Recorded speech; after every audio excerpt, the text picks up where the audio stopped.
स्वागत है आपका आज के एपिसोड में। चलिए शुरुआत करते हैं पिछले अभ्यास प्रश्न के साथ। प्रश्न था, माजुली द्वीप के संदर्भ में निम्नलिखित कथनों पर विचार कीजिए। 1. यह अरुणाचल प्रदेश में स्थित है। 2. इसे विश्व के दूसरे सबसे बड़े नदी द्वीप के रूप में मान्यता प्राप्त है। 3. यह द्वीप ब्रह्मपुत्र नदी और उसकी सहायक नदियों से घिरा हुआ है। उपर्युक्त में से कितने कथन सही हैं? A केवल 1, B केवल 2, C सभी 3, D इनमें से कोई भी नहीं। इस प्रश्न का सही उत्तर है विकल्प A केवल 1। चलिए देखते हैं अब इसके विश्लेषण को। माजुली द्वीप के बारे में। यह भारत के पूर्वोत्तर राज्य असम में ब्रह्मपुत्र नदी में स्थित एक नदी द्वीप है, अतः कथन 1 सही नहीं है। इसे दुनिया के सबसे बड़े नदी द्वीप के रूप में मान्यता प्राप्त है, अतः कथन 2 सही नहीं है। यह द्वीप ब्रह्मपुत्र नदी और उसकी सहायक नदियों से घिरा हुआ है, जो एक अद्वितीय जलीय भू आकृति का निर्माण करता है, अतः कथन 3 सही है। बील्स और चैपोरिस यानी आइलेट्स के नाम से जानी जाने वाली आर्द्रभूमियां इस क्षेत्र की पारिस्थितिकी विविधता में योगदान करती हैं।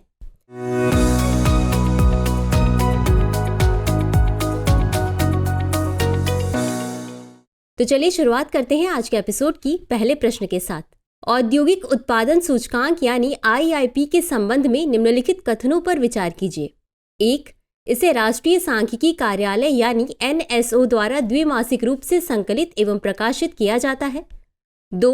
IIP के लिए आधार वर्ष 2011-2012 है। 3. IIP में सबसे ज्यादा महत्व कोयला सेक्टर का है। उपर्युक्त में से कितने कथन सही हैं? A केवल 1, B केवल 2, C सभी 3, D इनमें से कोई भी नहीं। इस प्रश्न का सही उत्तर है विकल्प A केवल 1। चलिए देखते हैं इसके विश्लेषण को। औद्योगिक उत्पादन सूचकांक। यह एक सूचकांक है जो किसी निश्चित अवधि के दौरान औद्योगिक उत्पादों के उत्पादन की मात्रा में परिवर्तन को मापता है।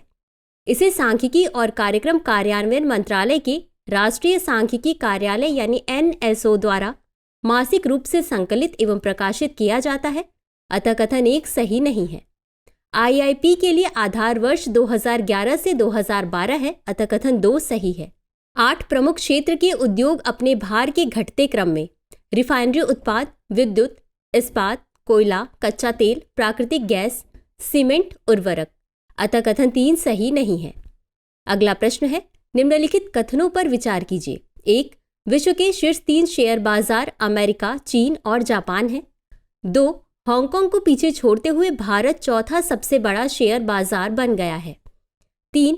भारत की अर्थव्यवस्था आकार के मामले में ब्रिटेन से आगे निकल गई है, जिससे यह 5वीं सबसे बड़ी अर्थव्यवस्था बन गई है। उपर्युक्त में से कितने कथन सही हैं? A केवल 1, B केवल 2, C सभी 3, D इनमें से कोई भी नहीं। इस प्रश्न का सही उत्तर है विकल्प C सभी 3। चलिए देखते हैं इसके विश्लेषण को। विश्व के शीर्ष 3 शेयर बाजार अमेरिका, चीन और जापान है, अतः कथन 1 सही है। हांगकांग को पीछे छोड़ते हुए भारत चौथा सबसे बड़ा शेयर बाजार बन गया है, अतः कथन 2 सही है। भारत का शेयर बाजार पूंजीकरण 5 दिसंबर 2023 को पहली बार 4 ट्रिलियन अमेरिकी डॉलर को पार कर गया, जिसमें से लगभग आधा पिछले 4 वर्षों में आया था। भारत ब्रिटेन को पीछे छोड़ते हुए विश्व की 5वीं सबसे बड़ी अर्थव्यवस्था बन गया है और अब केवल अमेरिका, चीन, जापान एवं जर्मनी से पीछे है, अतः कथन 3 सही है। अगला प्रश्न है, धर्मनिरपेक्षता के संबंध में निम्नलिखित कथनों पर विचार कीजिए। 1. धर्मनिरपेक्षता की पश्चिमी अवधारणा धर्म और राज्य के बीच पूर्ण अलगाव को दर्शाती है। 2. भारतीय संविधान के भाग 4 में धर्मनिरपेक्षता शब्द का स्पष्ट उल्लेख है। 3. भारतीय संविधान धर्मनिरपेक्षता की सकारात्मक अवधारणा का प्रतीक है, अर्थात सभी धर्मों को समान सम्मान देना या सभी धर्मों की समान रूप से रक्षा करना। उपर्युक्त में से कितने कथन सही हैं? A केवल 1, B केवल 2, C सभी 3, D इनमें से कोई भी नहीं। इस प्रश्न का सही उत्तर है विकल्प B केवल 2। चलिए देखते हैं इसके विश्लेषण को। धर्मनिरपेक्षता की पश्चिमी अवधारणा धर्म और राज्य राजनीति के बीच पूर्ण अलगाव को दर्शाती है, अतः कथन 1 सही है। धर्मनिरपेक्षता की यह नकारात्मक अवधारणा भारतीय स्थिति में लागू नहीं है, जहां समाज बहुधार्मिक है। 1976 में 42वें संशोधन अधिनियम ने धर्मनिरपेक्ष शब्द को भारतीय संविधान की प्रस्तावना में शामिल किया, जिसका अर्थ है नागरिकों को किसी भी धर्म को अपनाने और उसका पालन करने की स्वतंत्रता है। संविधान के भाग 4 में इसका स्पष्ट उल्लेख नहीं है, अतः कथन 2 सही नहीं है। भारतीय संविधान धर्मनिरपेक्षता की सकारात्मक अवधारणा का प्रतीक है, अर्थात सभी धर्मों को समान सम्मान देना या सभी धर्मों की समान रूप से रक्षा करना। अतः कथन 3 सही है। अगला प्रश्न है, परमाणु प्रसार संधि के संबंध में निम्नलिखित कथनों पर विचार कीजिए। 1. इसके लिए देशों को परमाणु ऊर्जा के शांतिपूर्ण उपयोग के बदले में परमाणु हथियार बनाने की किसी भी वर्तमान या भविष्य की योजना को त्यागना होगा। 2. भारत उन 5 देशों में से एक है जिन्होंने या तो एनपीटी पर हस्ताक्षर नहीं किए या हस्ताक्षर करने के बाद अपनी सहमति वापस ले ली। उपर्युक्त में से कौन सा या कौन से कथन सही है या सही है? ए केवल 1, बी केवल 2, सी 1 और 2 दोनों, डी न तो 1 और न ही 2। इस प्रश्न का सही उत्तर है विकल्प सी, 1 और 2 दोनों। चलिए देखते हैं इसके विश्लेषण को। परमाणु प्रसार संधि, इसके लिए देशों को परमाणु ऊर्जा के शांतिपूर्ण उपयोग तक पहुंच के बदले में परमाणु हथियार बनाने की किसी भी वर्तमान या भविष्य की योजना को त्यागने की आवश्यकता होती है। अतः कथन 1 सही है। भारत उन 5 देशों में से एक है जिन्होंने या तो एनपीटी पर हस्ताक्षर नहीं किए या हस्ताक्षर करने के बाद अपनी सहमति वापस ले ली। अतः कथन 2 सही है। इस प्रकार यह उस सूची का हिस्सा बन गया जिसमें पाकिस्तान, इजराइल, उत्तर कोरिया और दक्षिण सूडान शामिल हैं। अगला प्रश्न है, BR अम्बेडकर के संबंध में निम्नलिखित घटनाओं पर विचार कीजिए। 1. बहिष्कृत भारत समाचार पत्र दलित वर्गों के मुद्दों को संबोधित करने के लिए शुरू किया गया था। 2. उन्होंने दलित वर्गों के हितों की रक्षा के लिए स्वतंत्र लेबर पार्टी का गठन किया जिसमें ज्यादातर श्रमिक वर्ग के लोग शामिल थे। 3. उन्हें भारत के गवर्नर जनरल की कार्यकारी परिषद में श्रम सदस्य के रूप में नियुक्त किया गया था। 4. उन्हें नेहरू की पहली कैबिनेट में कानून और न्याय मंत्री के रूप में नियुक्त किया गया था। निम्नलिखित में से कौन सा उपर्युक्त घटनाओं का सही कालानुक्रमिक क्रम है? A 2 1 3 4, B 1 2 3 4, C 3 2 1 4 या D 3 1 2 4। इस प्रश्न का सही उत्तर है विकल्प B 1 2 3 4। चलिए देखते हैं इसके विश्लेषण को। BR अम्बेडकर नए सुधार को ध्यान में रखते हुए दलित वर्गों की समस्याओं का समाधान करने के लिए 3 अप्रैल 1927 को बहिष्कृत भारत समाचार पत्र की शुरुआत की गई। 15 अगस्त 1936 को उन्होंने दलित वर्गों के हितों की रक्षा करने के लिए स्वतंत्र लेबर पार्टी का गठन किया जिसमें ज्यादातर श्रमिक वर्ग के लोग शामिल थे। 1942 में उन्हें लेबर सदस्य के रूप में भारत के गवर्नर जनरल की कार्यकारी परिषद में नियुक्त किया गया। वर्ष 1942 में वह भारत के गवर्नर जनरल की कार्यकारी परिषद में एक श्रम सदस्य के रूप में नियुक्त हुए। आज़ादी के बाद वर्ष 1947 में उन्हें देश के प्रथम प्रधानमंत्री जवाहरलाल नेहरू के पहले मंत्रिमंडल में कानून एवं न्याय मंत्री के रूप में नियुक्त किया गया। लेकिन वर्ष 1951 में उन्होंने कश्मीर मुद्दे, भारत की विदेश नीति और हिंदू कोड बिल के प्रति प्रधानमंत्री नेहरू की नीति पर अपना मतभेद प्रकट करते हुए मंत्री पद से इस्तीफा दे दिया। उपर्युक्त विवरण के अनुसार स्पष्ट है कि सही कालक्रम 1 2 3 4 है। अगला प्रश्न है, हाल ही में निम्नलिखित में से किसके द्वारा the Indian economy a review जारी किया गया था? A वित्त मंत्रालय, B भारतीय reserve bank, C NITI Aayog, D विश्व बैंक। इस प्रश्न का सही उत्तर है विकल्प A वित्त मंत्रालय। चलिए देखते हैं इसके विश्लेषण को। The Indian economy a review, इस वर्ष भारत के वित्त मंत्रालय ने the Indian economy a review नामक एक दस्तावेज जारी करके एक नई प्रक्रिया की शुरुआत की। इसके वार्षिक आर्थिक सर्वेक्षण के साथ तुलना की जाएगी जो आमतौर पर आम चुनाव निर्धारित नहीं होने की स्थिति में केंद्रीय बजट की प्रस्तुति से 1 या 2 दिन पहले प्रस्तुत किया जाता है। बता दें कि भारतीय अर्थव्यवस्था में आगामी वर्षों में 7% से अधिक की दर से वृद्धि होने की संभावना है। आगामी 3 वर्षों में $5 ट्रिलियन की जीडीपी के साथ विश्व की तीसरी सबसे बड़ी अर्थव्यवस्था बनने की उम्मीद है, जो घरेलू मांग के साथ साथ आपूर्ति पक्ष पर आधारित है, जिसमें बुनियादी ढांचे में निवेश तथा विनिर्माण को बढ़ावा देने के उपाय शामिल हैं। अतः विकल्प ए सही है। अगला प्रश्न है, डेंगू के संबंध में निम्नलिखित कथनों पर विचार कीजिए। 1.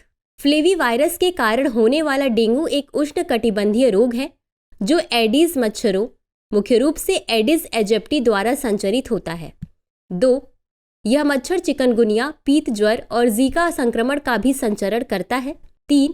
विश्व मच्छर कार्यक्रम के शोधकर्ताओं ने इंडोनेशिया में डेंगू को सफलतापूर्वक नियंत्रित करने के लिए वोल्बैचिया बैक्टीरिया से संक्रमित मच्छरों का उपयोग किया है।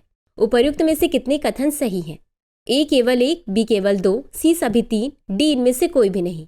इस प्रश्न का सही उत्तर है विकल्प सी सभी 3। चलिए देखते हैं इसके विश्लेषण को। डेंगू यह एक मच्छर जनित उष्णकटिबंधीय रोग है जो डेंगू वायरस जीनस फ्लेवीवायरस के कारण होता है। यह जीनस एडिस मुख्य रूप से एडिस एजिप्टी के मादा मच्छर की कई प्रजातियों द्वारा संचरित होता है, अतः कथन 1 सही है। यह मच्छर चिकनगुनिया, पीत ज्वर और जीका संक्रमण का भी संचरण करता है, अतः कथन 2 सही है। विश्व मच्छर कार्यक्रम के शोधकर्ताओं ने इंडोनेशिया में डेंगू को सफलतापूर्वक नियंत्रित करने के लिए वोलबैचिया बैक्टीरिया से संक्रमित मच्छरों का उपयोग किया है, अतः कथन 3 सही है। अगला प्रश्न है G77 के संबंध में निम्नलिखित कथनों पर विचार कीजिए। 1. हालांकि G77 के सदस्यों की संख्या बढ़कर 134 देशों तक पहुंच गई है, लेकिन इसके ऐतिहासिक महत्व के कारण मूल नाम को बरकरार रखा गया है। 2. यह संयुक्त राष्ट्र में विकासशील देशों का सबसे बड़ा अंतर सरकारी संगठन है। 3. इसकी अध्यक्षता अफ्रीका, एशिया और लैटिन अमेरिका और कैरिबियन के बीच क्षेत्रीय आधार पर घूमती है और 1 वर्ष के लिए आयोजित की जाती है। उपर्युक्त में से कितने कथन सही हैं? ए केवल 1, बी केवल 2, सी सभी 3, डी इनमें से कोई भी नहीं। इस प्रश्न का सही उत्तर है विकल्प सी सभी 3। चलिए देखते हैं इसके विश्लेषण को। 15 जून 1964 को 77 देशों का समूह यानी G77 तब अस्तित्व में आया जब इन देशों ने जिनेवा में व्यापार और विकास पर संयुक्त राष्ट्र सम्मेलन के पहले सत्र के दौरान एक संयुक्त घोषणा पर हस्ताक्षर किए। G77 समूह में चीन को छोड़कर 134 सदस्य हैं, क्योंकि चीनी सरकार खुद को सदस्य नहीं मानती है बल्कि एक भागीदार मानती है। यह समूह को राजनीतिक और वित्तीय सहायता प्रदान करती है। हालांकि समूह G77 चीन को अपना सदस्य बताता है, अतः कथन 1 सही है। G77 विकासशील देशों का सबसे बड़ा अंतर सरकारी संगठन है, अतः कथन 2 सही है। इसकी अध्यक्षता, जो समूह 77 की संगठनात्मक संरचना के भीतर सर्वोच्च राजनीतिक निकाय है, क्षेत्रीय आधार पर अफ्रीका, एशिया प्रशांत, लैटिन अमेरिका और कैरिबियन के बीच घूमती है और चैप्टर द्वारा 1 वर्ष के लिए आयोजित की जाती है, अतः कथन 3 सही है। वर्तमान में युगांडा इसका अध्यक्ष है और यह अफ्रीकी सम्मेलन के भीतर सदस्य देशों की ओर से G77 के कार्यों का समन्वय करता है। अगला प्रश्न है निम्नलिखित कथनों पर विचार कीजिए। 1. केंद्रीय सशस्त्र पुलिस बल यानी CAPF गृह मंत्रालय के अधिकार के तहत भारत में 7 सुरक्षा बलों को संदर्भित करता है। 2. असम राइफल्स गृह मंत्रालय के प्रशासनिक नियंत्रण में कार्य करती है, लेकिन इसका परिचालन नियंत्रण रक्षा मंत्रालय के पास है। उपर्युक्त में से कौन सा या कौन से कथन सही है या सही है? ए केवल 1, बी केवल 2, सी 1 और 2 दोनों, डी न तो 1 और न ही 2। इस प्रश्न का सही उत्तर है विकल्प सी 1 और 2 दोनों। चलिए देखते हैं इसके विश्लेषण को। केंद्रीय सशस्त्र पुलिस बल यानी CAPF गृह मंत्रालय के अधिकार के तहत भारत में 7 सुरक्षा बलों को संदर्भित करता है, अतः कथन 1 सही है।